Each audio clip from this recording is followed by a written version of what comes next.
Welcome everyone. Welcome to the panel Viva Mexico. I am Fernando Moreno, a venture fellow here at Newchip, and I will be leading this panel.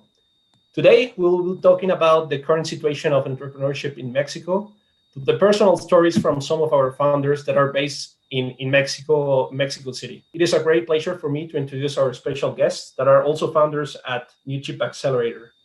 Our first guest is Bernardo Mohnblatt, the co-founder and CCO of BeepQuest, a software company, a company that creates a software solution that guarantees quality assurance in business processes through checklists, audits, and inspections, and presents information for strategic decision-making for companies in multiple industries. Bernardo is a result-oriented entrepreneur and engineer with a strong B2B SaaS sales background. Our second guest is Gabrel Rosales. He is president of B2B Negocios, a company that promotes technologic and supply chain improvement implementation in Latin America. He served as Consul General of Mexico in Vancouver, Canada, and as Trade Commissioner of Mexico in Taiwan, Hong Kong, and Chicago. Has been involved in different companies related to Internet of Business. Thank you so much, both of you, to being here today. I think it's going to be a really fun experience to hear your stories regarding Mexico, how it differs from being an entrepreneur in the US, and lastly, your personal experience on what's going to happen in the future in Mexico. Even though it's not clear with the current situation, I want to hear your personal opinion about that. So to kick off this panel, I would like to start by drawing on your knowledge and experience regarding the current context in entrepreneurship in Mexico and the current tendencies. First of all, I want to hear about why you established your companies in Mexico and not in other countries. Maybe we can start with you, Bernie. You are not originally from Mexico, so I want to hear your story and tell us why you decided to keep your company in Mexico. Perfect. Yes, I'm not originally from Mexico. I am from Colombia. The reason that I have my company in Mexico is because I live in Mexico right now, and I believe that there is a strong private sector market here in Mexico, and it's very beneficial to have your company in a market where you can sell to very big companies and to what is considered the second biggest economy in Latin America after Brazil. And also, I believe that having a company in Mexico gives confidence to the rest of the Latin American countries to purchase a software solution from you. Because it's viewed like a hub of good enterprise software historically. The other reason that I founded my company in Mexico is because I live here, because my wife is from Mexico. And now I have my daughter, that she's a Mexican. So that's the main reason why I founded the company here. But there are a lot of opportunities in the private sector here. So I will discuss that further in the meeting. Absolutely. What about you, Gabriel? Obviously, my understanding is that you are not the founder of your company, but you are the president, right? So maybe you can give us a little bit of the background, why it was established in Mexico, the opportunities in Mexico for your specifically your type of company. You're in a very specific sector, focusing a lot on software that maybe if you think about it, the US could be a potential better market. So why you established yourself here? Well, I used to work for promoting Mexico as a site for investment when I was with the government of Mexico in Taiwan and Chicago and Vancouver. And I thought that to be consistent, well, I should establish my investment in Mexico. And yes, I'm the founder of the company. Okay, makes sense. And I did it in Mexico because I thought that there were a lot of opportunities to replicate in Latin America what has been successful in other regions. Then originally I started understanding what successful business were developed in North America and see how this could be replicated in Latin America. However, after trying to do so, we were trapped in the dot-com crisis in the early 2000s, and then we have to reinvest or to re-engineer the company and to make it profitable. And we understand also that in Latin America, there are different needs than in the United States and Canada.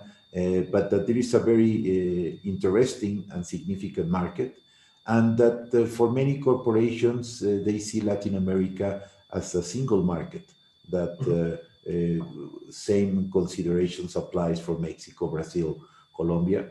Certainly, Mexico being part of NAFTA, being a neighbor of the United States, it becomes like a very attractive place to be in Latin America. And the idea is to replicate not only in Mexico, but also in other countries in Latin America, what is being seen as being a successful way of doing business. Terrific. So you're using basically Mexico as a pilot and then move to other countries doing exactly the same business, using the same business model. Right. That's what we're trying to do. We are trying to expand. And it's very interesting because when you see that you can increase your sales to 3 or 4 times where you go to Brazil, Colombia, Argentina, Chile, Peru, and so on, and those are markets that maybe Brazil is not that much, but the other countries are quite similar to Mexico as far as regulations, cultural issues, and things like that, then it can be developed as a regional market. Definitely. And especially, I guess, you're also involved in a lot of services that are not only provided by the software, but also by your own personnel, that I guess most of them speak Spanish. Same for you, Bernie. So makes sense to consider Latin America completely as a region with similar values, similar demographics, and especially considering that it has the same main language, except Brazil, obviously, as one of the big economies. The way of doing business here and in other countries in Latin America is similar and is different than what happens in the United States or Europe. And for example, in this region, persons are not always as technological savvy as they could be in America. And then if they require to fill up a form or do certain things, they maybe not as experienced. And for example, the fact that we have a help desk that facilitates that to be solved and to help them to acquire the technology and really use it and then comply with what the buyer is requiring the suppliers has become very, very useful. Also, I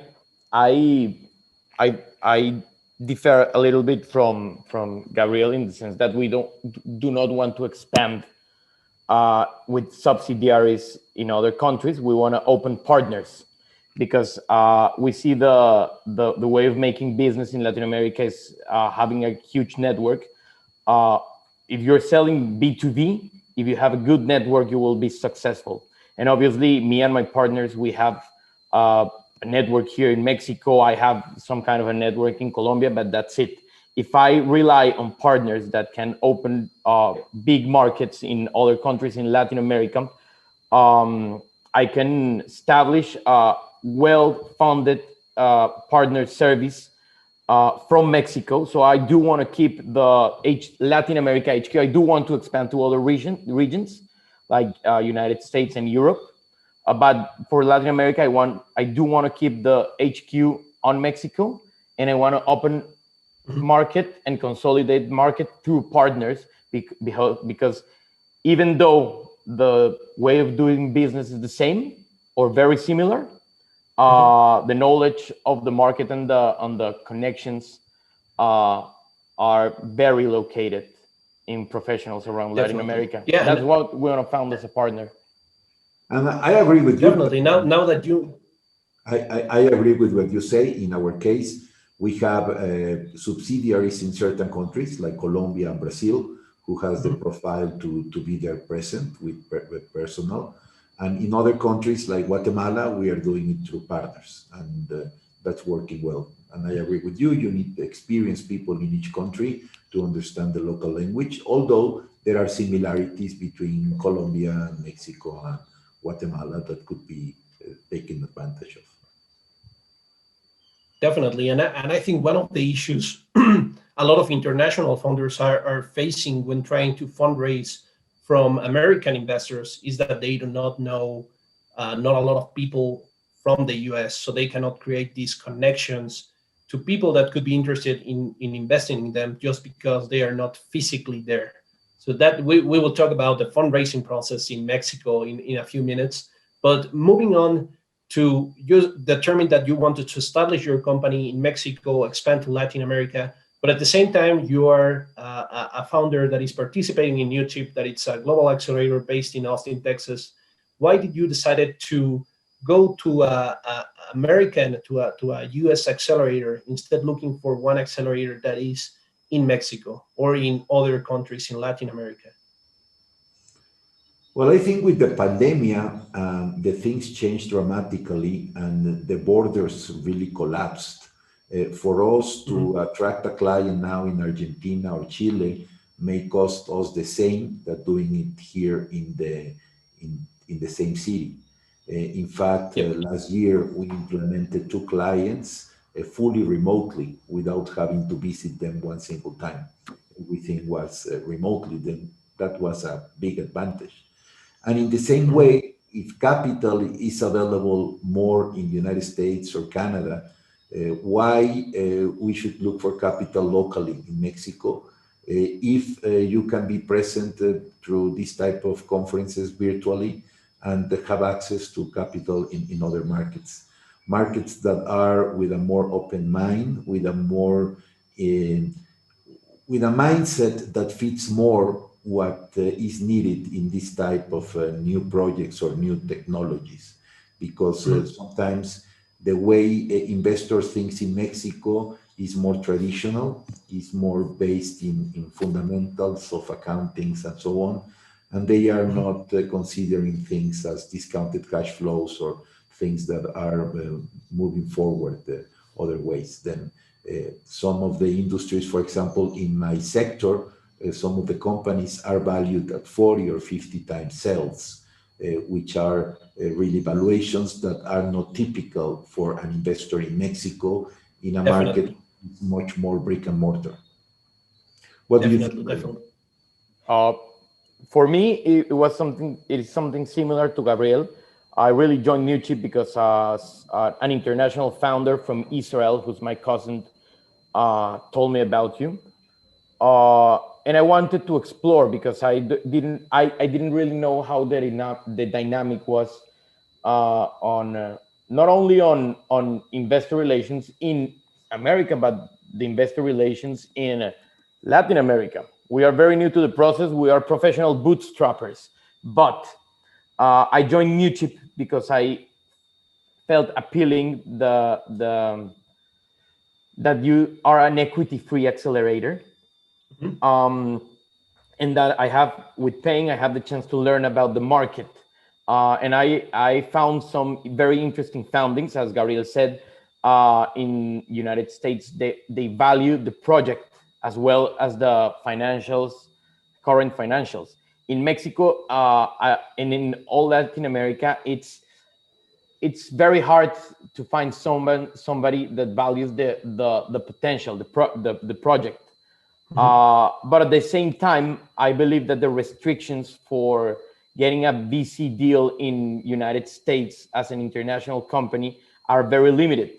So, as Gabriel said, the borders are coming down, and the practices from VC companies from United States are being trespassed to all the countries around the world. So I do believe that we're going to have the flexibility of American valuation in the near future, but with Latin American rules. That's what is appealing to me. That's what I won't look for VCs in the United States. Not a chance. I will look only for angels that are willing to invest in a multi-subsidiary company that is not found in the United States. And I'm not willing to do the Delaware C Corp and that kind of procedures. Even though I know the VCs need that to be done to invest in a deal. So I do really join an American accelerator that is equity free because it is my way to explore what's happening outside my market, and I am very pleased. Makes sense. And now it looks like the pandemic situation has been beneficial for both of you in that it will allow you to access new markets that otherwise would be closed because you would have to go physically to that place.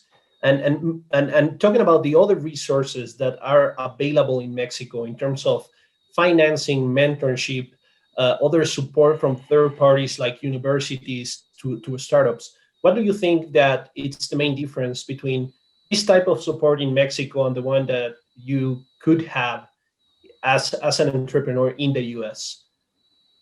Okay.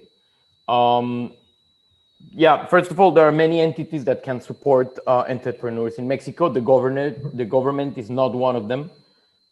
In all Latin America, I believe that the reality is that the governments are as good as they let the private sector work in peace. There was we were discussing before starting the call. Correct. Right before this. Yeah, right before this of an institution, a government institution that was existing before this government, that was called the INADEM.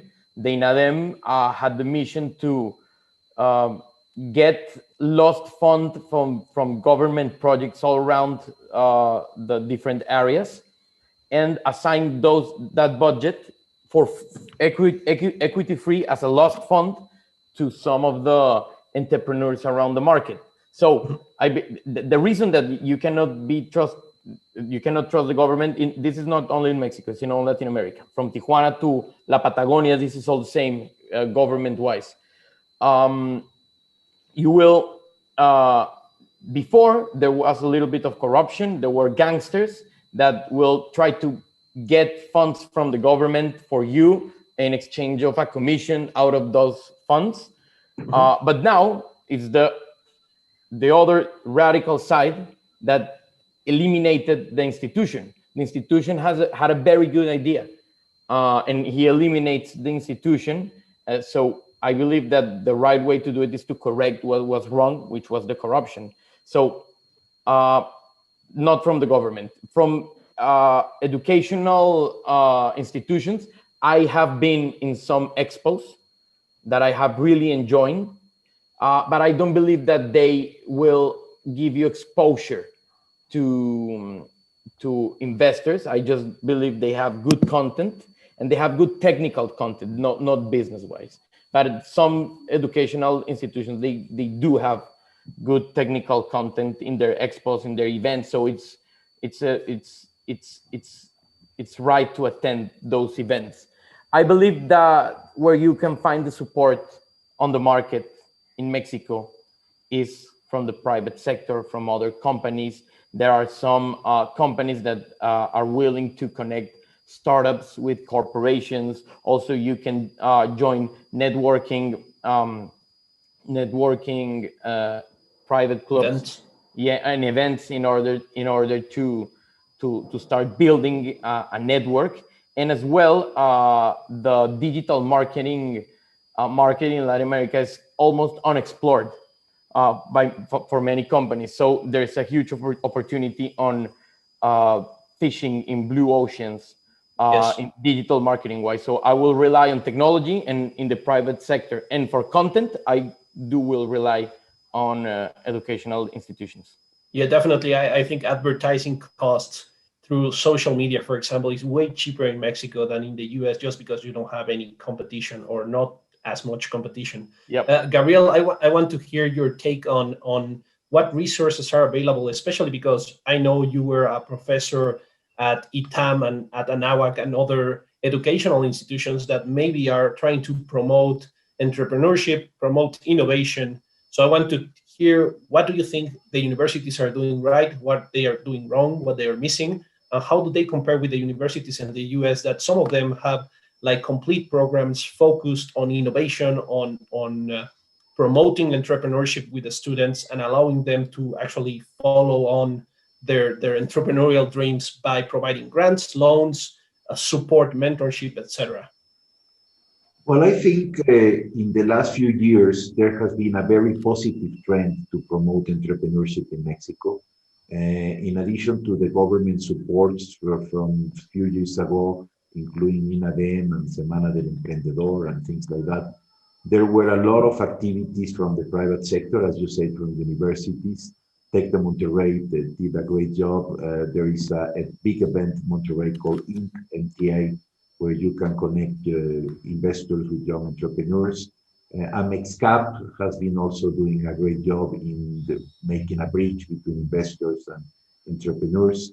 And there has been substantial investment from private sector in the young entrepreneurs, although there was also always the gap for the to the companies that were just starting.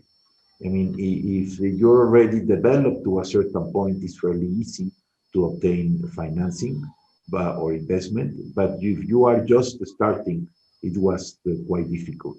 Probably there were available funds for students that were starting their business, but there were very small investments. But Yeah. in the medium size, I mean, after 200, $300,000 to $2-3 million, that was a difficult area to get investment. Or we received a proposal from an investment fund from Mexico 5-6 years ago, but it was not attractive for us because they didn't have the mindset of the way things are moving in other regions like North America. Then in our case, we are seeing ourselves not anymore as a local company. We want to be seen as a global company, starting from Latin America and then moving towards the international market. Because with the new situation after the pandemic, I think you don't have to think anymore as an only local player. You have to think as a global player, and particularly in the software industry, where you can provide a service in different regions without that much restrictions of geographic situations. Then, unfortunately, in the last few years, last couple of years, the support from the government hasn't been there for young entrepreneurs or for entrepreneurs in general. Then the flows of investment has been reduced. Then if the culture is different, if the availability of funds is lower, if the general conditions of for the political situation in Mexico and so on is not as attractive, then you have to think globally. Correct. And I think you mentioned before, as Bernie, the idea from the government of supporting entrepreneurship, they had like a good idea that was badly implemented, correct? And now, but you mentioned that there are other investors out there that are interested, private investors that are interested in investing in startup companies. Which type of investors are there? To be honest, I don't hear. So, for example, if you're in the US, you hear about the big venture capital firms, Sequoia. You have other accelerators like Y Combinator, the accelerators from each of the big universities. You have MIT providing a lot of support to entrepreneurs, not only in terms of mentorship, but mostly financial support. What type of investors are there in Mexico, and how do you approach to them? How do you connect with them? You mentioned before, Bernie, that there are networking events, networking clubs, but how do you get access to these investors, and how do you know that they exist? So you don't hear about the top venture capital firms in Mexico a lot. Maybe a little bit of knowledge has been dripping because of Shark Tank Mexico, and a lot of people are like getting some interested in investing in startup companies. But right now, I don't read a lot about these companies, about these investors, not a lot about angel groups in Mexico. So how do you approach them if they exist, and then how do you connect with them in a more personal relation? I believe there are investors, but if you Google search VC venture firms in Mexico, the first result will pop up with a list of 20, which are 10 unavailable websites already, and it's a article from last year. Yeah, so I believe there are two main ways to get to investors in Mexico. The first one is not searching for investors, but searching for wealthy friends and family and network connections. that are willing to invest, but not as the traditional way that you see it in Newchip and in the United States, that you have to deliver this pitch and you have to do this thing. You just have to present your business, your projections, tell them why they are going to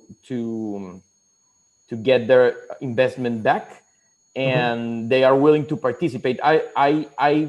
I believe that in Mexico and in Latin America, there is a lot as well of smart money, even more than in other places, and networking money, smart money and network money, because you will find a bigger percentage of investors here in Mexico that are willing to work with you commercial wise and intellectual wise. So I do believe that the money will be smarter here in Mexico, but you have to dig deep to get to those investors, because even though they are like listed angels or listed venture capitalists, the really good money comes from the wealthiest families in Mexico, and the wealthiest families are available if you look for them, if you look out for them, if you, yeah. So your advice you can access them.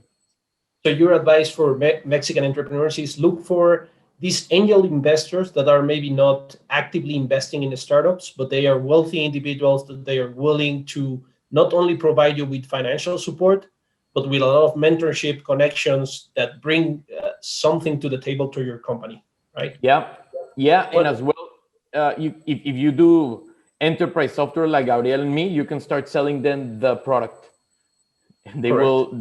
This is happening to us right now in a conversation that we're having with one of the wealthiest families on the north of the country.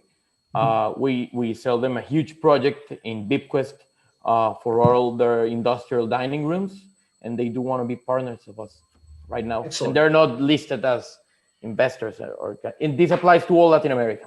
It's the same from Tijuana to La Patagonia. What do you think about that, Gabriel?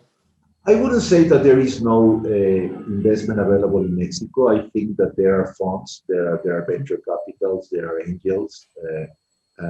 I think there are ways to connect them through the meetings of the associations related to capital, or to the events that have been organized in different cities in Mexico, Monterrey, Guadalajara. I think there is a way to connect with investors. The point is that the mindset of those investors may be quite strict and quite limited and not really open for big business. Then Bernie recommended me to get involved with Newchip, and we thought, well, we should think globally. And probably at the end, we will be getting investment from Mexico. But like it's not kind of the nationality of where the capital is coming from. But you need to be prepared to be global, and being global, then you can attract investment either from Mexico or United States or China. Who cares? Correct. So you are actively trying to approach US investors. Am I correct, Gabriel?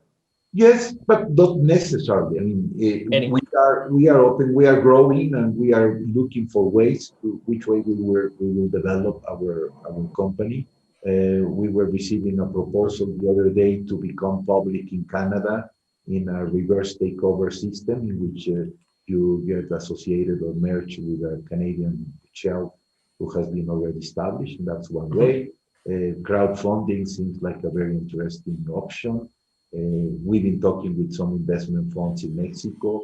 There are other alternatives in which they provide you financing, and they take part of your profit, but it's not really an investment. It's kind of a financing associated with profit. Then I think there are different vehicles, and at this point we are not clear which way we will go. What we will need for sure is to become a global company and to be present in different countries, first in Latin America, and to adopt the standards and the level of an international company. Correct. Yeah, and in your opinion, what are these main differences in what the US investors are looking in a potential investment in a startup company, and what Mexican investors are looking in these startup companies? Especially, Bernie mentioned it a few minutes ago, one of the important things is the valuation of each of these companies.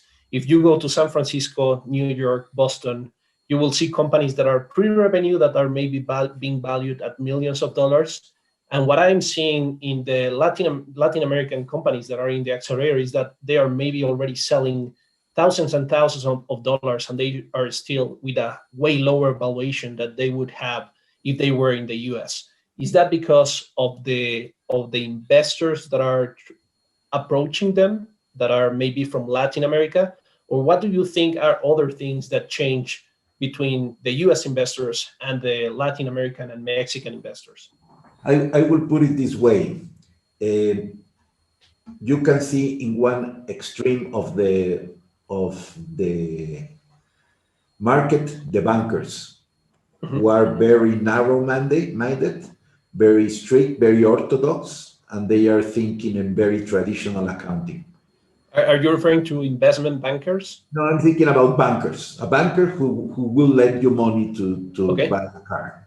Okay. In the other side, you have the venture capital funds in San Francisco, all the way, in which they do not care about the guarantee. They look about your growth. They look about your dynamism. They look about your ideas. And it's completely different to a banker who is very conservative and very traditional. Completely risk adverse versus the one that is looking for getting the riskiest investment possible, right? The investors in Mexico, the venture capitals in Mexico, are right in the middle. They look more like bankers than a venture capitalist. Makes sense. Yep. Yeah. Also, I believe that I have studied a lot of investment content lately on the US. So obviously, in Latin America, you have the usual suspects with the accelerators, but with the VC firms, I have noticed that they search for the superhero, the motivated entrepreneur that is willing to get his face out and be a unicorn and that kind of stuff. And that's why they evaluate the project, because in their words they say that they see the potential, they see huge potential. But I do believe that there's hidden agenda over there, and obviously these venture firms that are not as risk oriented that they seem. They have really strict policies in their contracts. So one thing is what they say they look for, and one thing is what they say they will do for you in the contract. Yeah. So maybe in Mexico and in Latin America, or in the angel deals in the United States, I'm willing to business more with angels. It's a little bit prettier because it's more healthy. It's not based on secret agendas. The contracts are simple, and that's why the valuation goes down and comes almost 80% to the financials of the company and 20% to the project. But you have to see potential in your partner that will introduce you to the market. I believe that when you get an investor in Mexico, you will have a business partner. And you mean, not necessarily. Not necessarily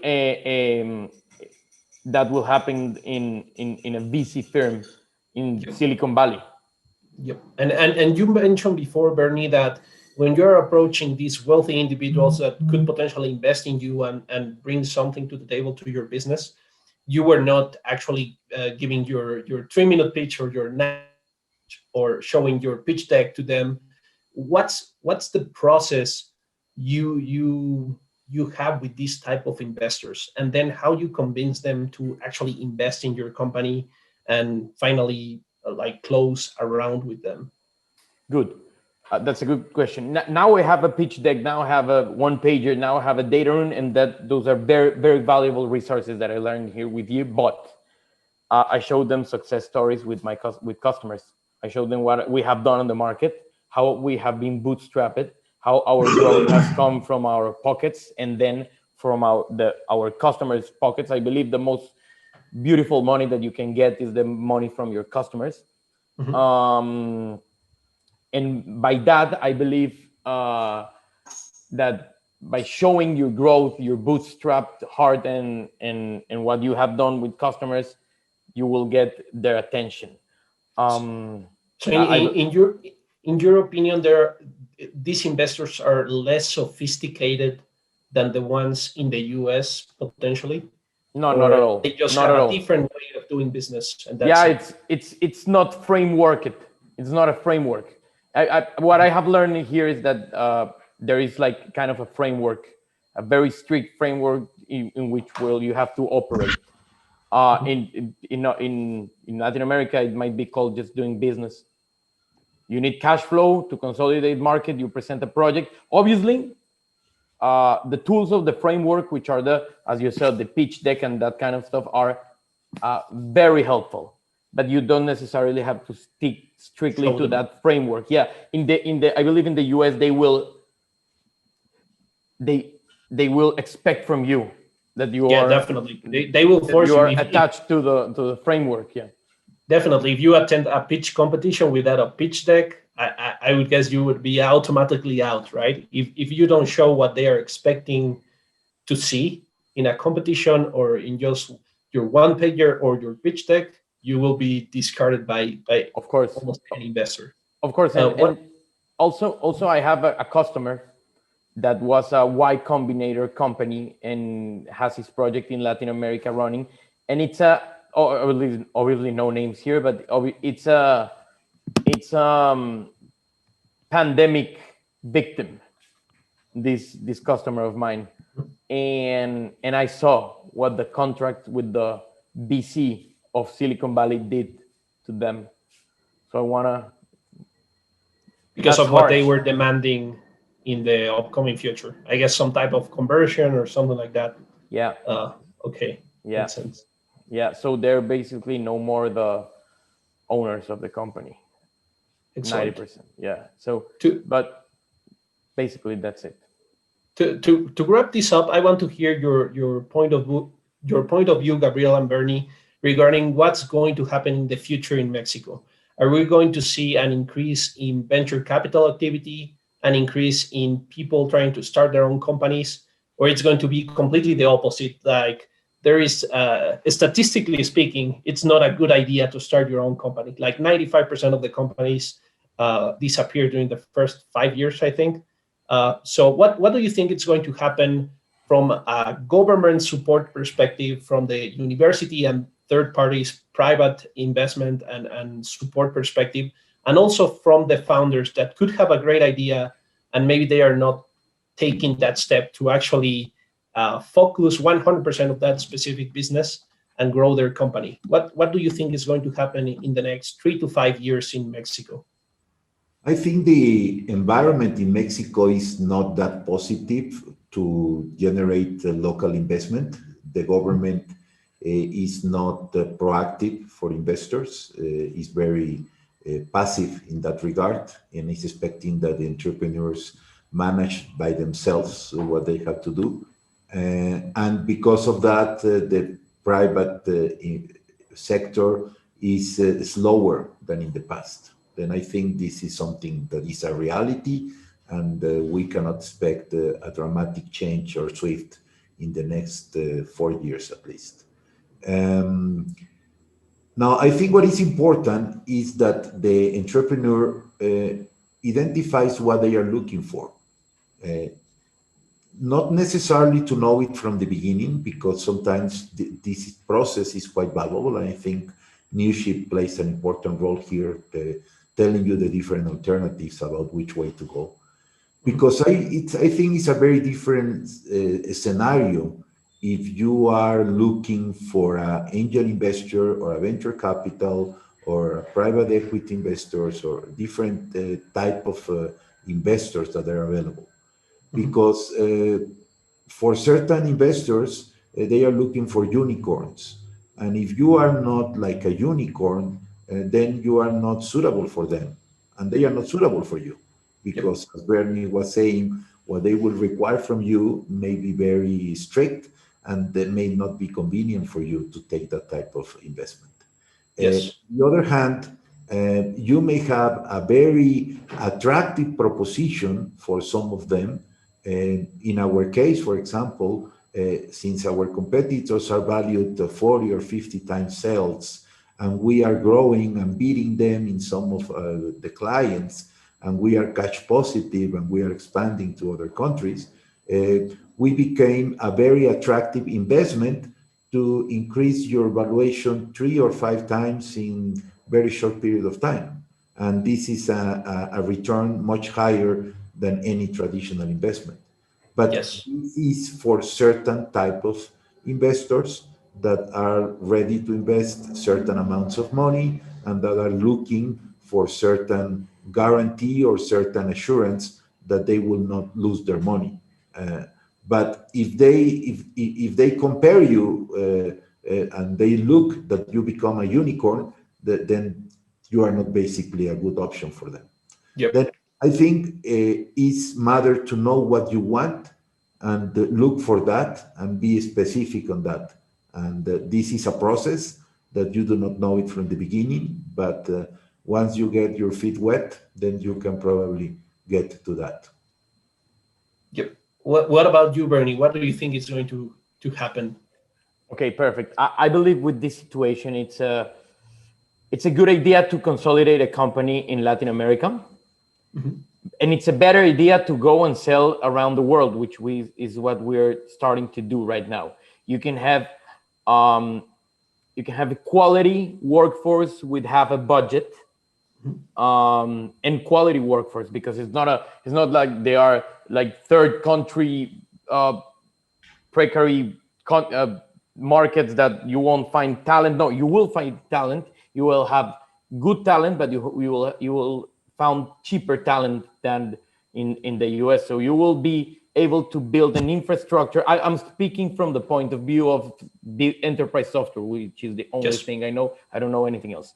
And but you will be able to find talent. You will be able to pay for the talent to sell in international markets and be way more profitable. So if you start to move your company outside of Latin America, you will increase your expenses and you won't have a happy life as you will have here, having a small budget for the workforce. And it's not that you're not paying them well. It's just that you're paying them according to the economy. That's it. And you can sell all around the world. And I believe that building a company in Latin America and aiming to sell internationally, it's a good idea. And of course, as Gabriel said, the private sector in Latin America is not that healthy right now, but there are big companies. There are customers, and you will find them as well. So you can, as Gabriel said a very interesting thing, that you will find Latin America as a pilot for your expansion. So build a team, do the pilot here in Latin America, earn some local money, and now that the stage that we are, that we want to consolidate the market with the same model all around the world, and that way you'll be finding success. Absolutely, and being extremely successful if you're able to keep your costs super low with a cost from Mexico or other countries in Latin America, and you're able to sell to the US, Europe, or other more, let's call it, expensive countries, right? Of course. Yeah, so absolutely. It was really, really good hearing from you, Bernie and Gabriel. Thank you so much for sharing all your points of view on what's happening right now in Mexico, in Latin America, the differences to what's happening in the US right now, and your point of view of what's going to happen in the future. I hope everyone listening just gets a better understanding of what's happening in these other markets that are outside the US. And yes, thank you so much for tuning in, and for Newchip for organizing this panel. And I hope you enjoy the rest of the demo week. So thank you so much again.